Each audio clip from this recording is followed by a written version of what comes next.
एक दफा का जिक्र है।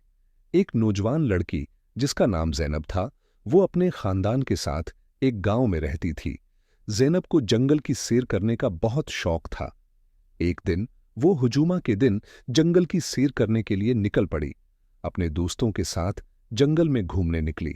वो सब साथ थे, लेकिन कुछ देर बाद ज़ैनब का दूसरों से राबिता टूट गया। वो घबरा गई और रास्ता भूल गई। ज़ैनब ने इर्द-गिर्द हलचल किया, देखा, लेकिन वो किसी को नहीं देख सकी।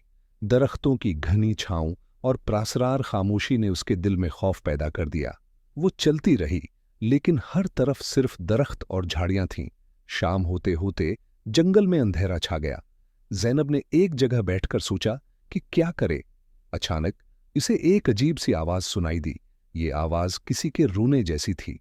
ज़ैनब का दिल धड़कना बंद हो गया। वो आवाज की तरफ बढ़ी, लेकिन जितना वो करीब जाती, आवाज इतनी ही दूर होती महसूस होती।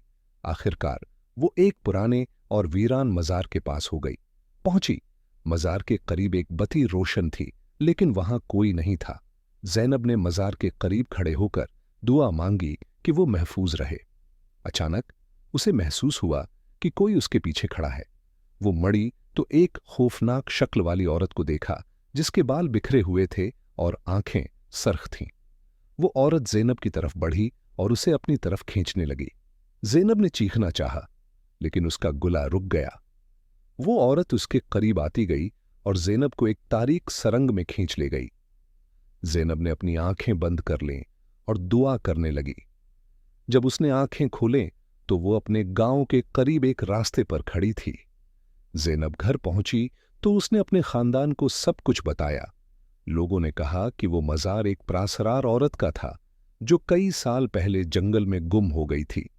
कहते हैं कि वो अब भी जंगल में भटकती है और जो भी उसके करीब जाता है, वो उसे अपने साथ ले जाती है। ज़ैनब ने उस दिन के बाद कभी जंगल में जाने का सोचा भी नहीं, लेकिन रातों को जब वो सोती तो उसे वो खौफनाक औरत ख्वाब में नजर आती, जैसे वो उसे दोबारा अपनी तरफ बुलाती हो।